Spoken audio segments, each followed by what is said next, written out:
Barb, thank you. To our top story now, the leader of one of the most prominent companies in the state is retiring. Cummins Chief Executive Officer Tim Solso is leaving that position at the end of this year. During his tenure, the company has gone from really the brink of bankruptcy to record performance, even in the face of recession. Cummins sales grew from $6.6 billion in 2000 to $13.2 billion in 2010. The market cap under Solso's leadership has increased tenfold. His successor, no surprise, Cummins President and Chief Operating Officer Tom Linebarger. Linebarger is 48 and has been groomed for the position. He's been with Cummins for 17 years and actually began years ago as an intern at the company.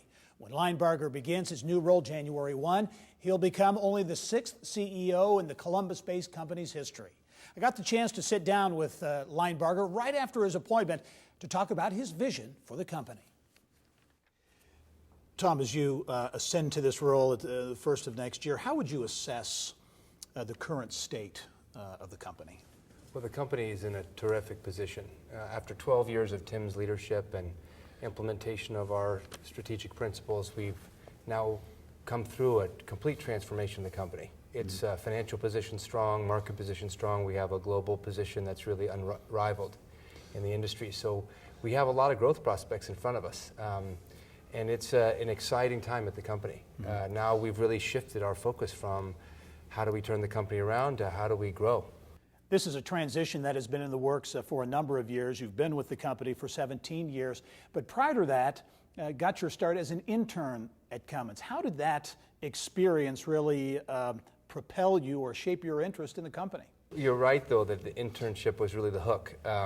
I was in business school at Stanford Business School in California, and I was convinced I wanted to be in manufacturing. That's why I went back to business school, and I was hooked on working at a manufacturing company, and I wanted to make something that if I drop it on my foot, it would hurt. That's the way I characterized it. I didn't want to really make computers or things like that. I wanted to make something that was mechanical in nature. And so I came out to Cummins. I was really attracted to the story behind the company. It was reading about Irwin Miller, reading about what the history of the company was. It's brought me here for the summer, and I just had a fantastic time. And it was the culture of the company, the energy of the company that hooked me. And ever since then, it seems like it's been one challenge to the other, but that same set of values, the same culture in the company that's about the big L leadership. How do you take care of the community? How do you take care of your customers? How do you take care of employees?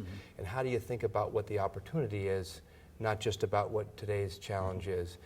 That's really it's really helped me grow as a person and as a leader. And of course, I've benefited from some terrific coaches and mentors. I worked under Joe Lokri, who was my predecessor as the president, and under Tim for now 12 years. And Tim is just a fantastic leader. The company has benefited so much from his leadership, and we're all really grateful for the chance to work with him, and I more than anybody. Cummins is obviously a global company, and much of your growth has been fueled by around the globe. But you, obviously, roots in Indiana, roots in Columbus.